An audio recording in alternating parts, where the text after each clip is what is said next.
Ia menangkap suara tangis bayi sangat riuh dari arah belakang. Tapi seluruh penumpang terlihat duduk tenang dengan bibir terkunci rapat. Dalam jarak begitu dekat, tampak kereta api melaju kencang, sedangkan posisi pick up yang ditumpangi berada di tengah rel kereta.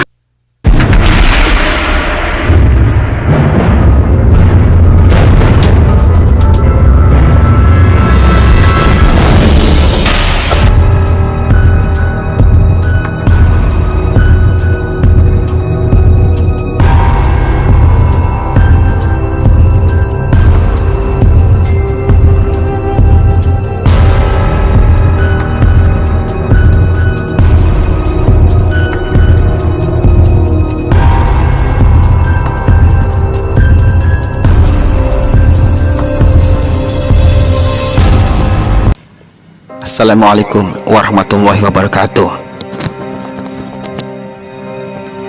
Pada bulan Oktober 2013, tersiar berita menghebohkan publik tanah air, di mana musim haji tahun ini, yakni insiden kecelakaan menimpa rombongan pengantar jemaah haji. Berita ini sempat menyedot perhatian masyarakat, terutama setelah diekspos media cetak nasional dan regional, termasuk media televisi, juga media online. Insiden memilukan kali ini lagi-lagi disebabkan human error alias keteladanan pengemudi. Akibatnya sebanyak 13 orang tewas di tempat kejadian perkara setelah mobil yang mereka tumpangi tertabrak kereta api Argo Dwi Pangga di Desa Jengok, Kecamatan Kertasmaya, Kabupaten Indramayu, Jawa Barat pada hari Selasa 1 Oktober 2013. Berdasarkan informasi yang berhasil dihimpun, kecelakaan terjadi sekitar pukul setengah 11 saat kereta api baru melewati stasiun Kertasmaya. Namun di perlintasan kereta tanpa palang pintu itu, satu mobil pick up terbuka yang ditumpangi 19 orang tiba-tiba melintas. Setelah dilakukan perawatan intensif di Rumah Sakit Islam Zamzam, Jatibarang, jumlah korban yang meninggal bertambah 3 lagi, sehingga totalnya 18 orang tewas dan 1 orang lagi masih kritis. Diduga sopir mobil yang dikabarkan baru saja mengantarkan calon jemaah haji tidak melihat ada kereta api akan melintas, sehingga langsung melintasi rel. Pada saat itulah kereta api Argo Dwi Pangga jurusan Jakarta Solo melintas secara bersamaan, sehingga langsung menyambar mobil pick up terbuka yang diberi atap terpal.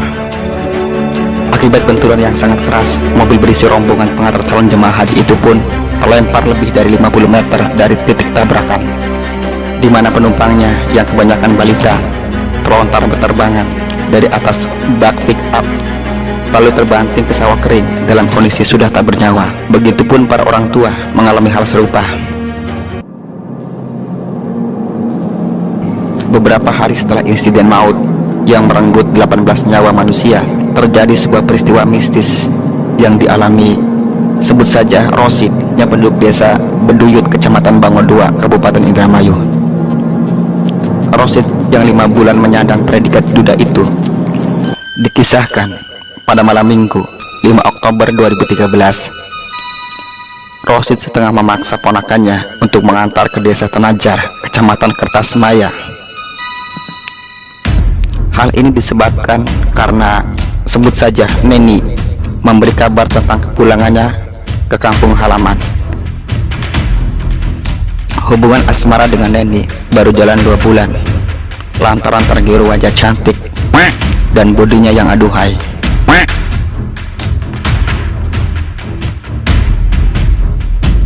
Akibat tak ada kendaraan, kini yang repot adalah justru keponakannya.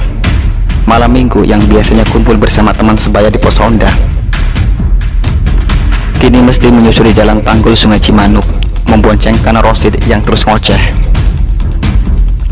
Namun yang membuat Eri khawatir, janji Rosid untuk mengganti bensin dan memberi tips uang jajan bakal sirna laksana debu pinggir jalan, karena dia tahu persis kondisi pamannya yang semerawut. Kini sepeda motor bebek lumayan butut itu mesti menggap-menggap saat dipacu meniti jalan setapak menanjak dari dermaga perahu Tambangan menuju Tanggul Sungai Cimanuk yang masuk wilayah Kecamatan Kertasmaya. Hilir mudik dan suara kendaraan berat mulai membisikkan telinga, karena beberapa ratus meter lagi bakal tiba di bahu jalan raya Pantura penghubung Jakarta dan Cirebon. masuk ke jembatan yang menghubungkan dengan desa Jengkok, laju motor mendadak oleng. Makin lama olehnya kian tak terkendali. Sebelum tersungkur, Eri menghentikan laju sepeda motornya sekaligus menepikan ke bahu jalan. Akhirnya Rosid menuntun sepeda motor secara bergantian mencari bengkel tambal ban. Sepanjang jalan, dalam hati Rosid terus berdoa semoga bengkel yang sedang dituju masih buka. Saat melihat ban mobil bekas dipasang pada batang pohon bertuliskan tambal ban, namun sudah dipasang bilik bambu, menandakan kalau bengkel tambal ban itu sudah tutup. Rosid jadi kecewa. Saat sedang gundah gulana, handphonenya berdering. Ternyata Neni mengontak untuk menanyakan kapan datangnya, karena jika telat akan ditinggal kondangan. Setengah uring-uringan, Rosid menyuruh ponakannya balik arah menuju tambal ban di sisi jalan raya berjarak 1 kilometer. Sebaliknya, Rosid justru duduk di atas pos ronda dekat pohon baru. Ia menunggu keponakannya sambil duduk bersandar. Dengan hati-hati, bungkus rokok filter dikeluarkan dari saku baju.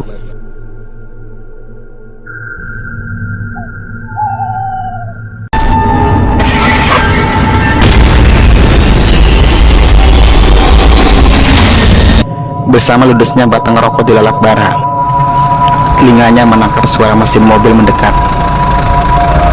Ternyata sebuah mobil pick up bak terbuka tengah melaju dan sebentar lagi akan melewati gardu pos ronda.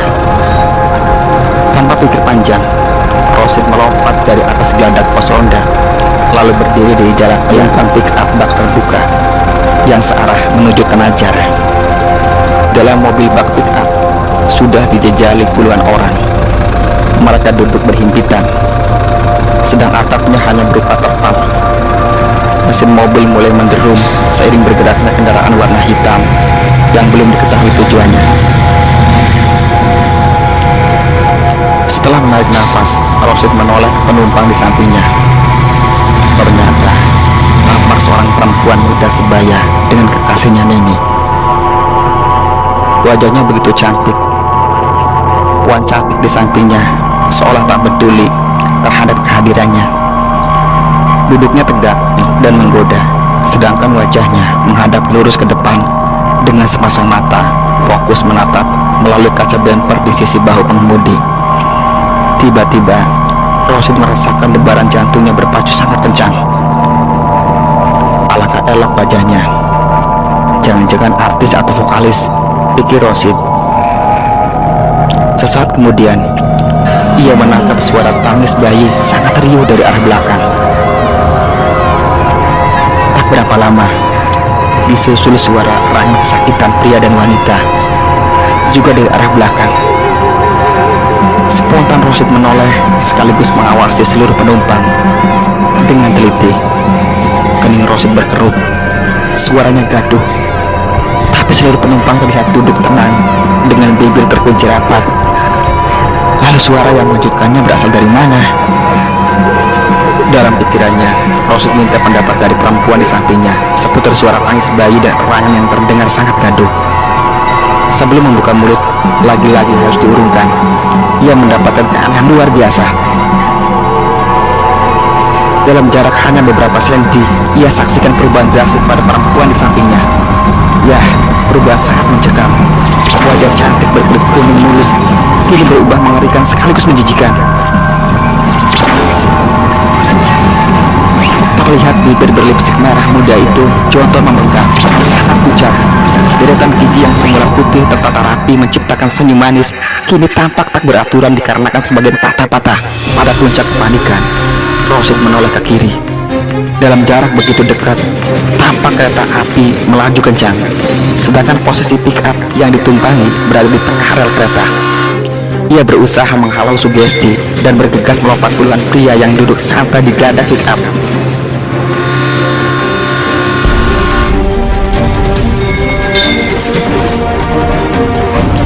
Saat jarak lokomotif tinggal beberapa meter lagi, sekuat tenaga Rosid melompat hingga tubuhnya menghantam permukaan tanah.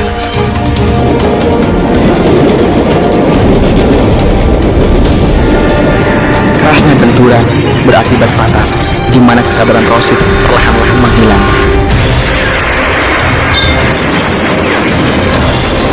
Rosid pun pingsan cukup lama. Ia siuman saat merasakan tubuhnya ada yang menggotong. Saat tersadar, Rosid sedang digotong Eri dan dua laki-laki lain. Ternyata Rosid ditemukan pingsan di sisi rel kereta dekat pelintasan Jengok.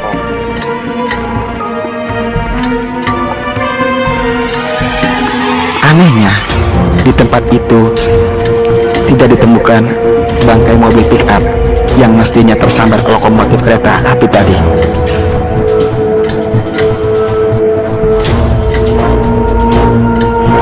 Percaya atau tidak, peristiwa ini kami sungguh pernah dialami. Wallahu a'lam.